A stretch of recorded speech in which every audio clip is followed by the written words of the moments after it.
How to sign up for Printify. Are you ready to start selling custom products online with Printify? If yes, then here's how you can easily sign up for a Printify account and get started.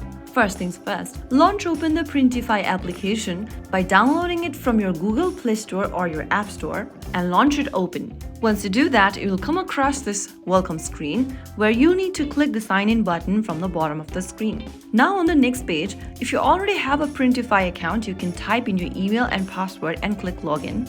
But if you are new to Printify and you are ready to start creating a new account, click on New to Printify sign up link at the bottom. This will take you to the printify.com website where you can easily sign up for a new account. For signing up, you can go ahead and choose Continue with Google or Apple to start signing up pretty faster. But if you want to go with the email and password option, go ahead and enter your email in the first field where it says email address. Type in a valid email address you have access to and then type in a strong password on the next field. After you are done creating your password, click on Verify box.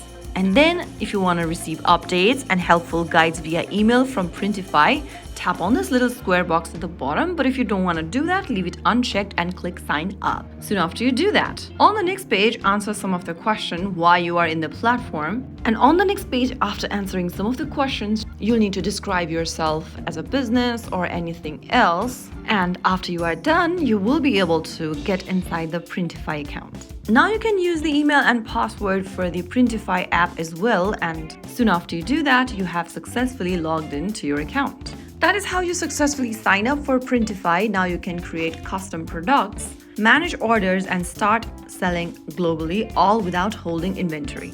Just go ahead and explore around the platform and get a hold of it. Learn how it functions and you'll be good to go.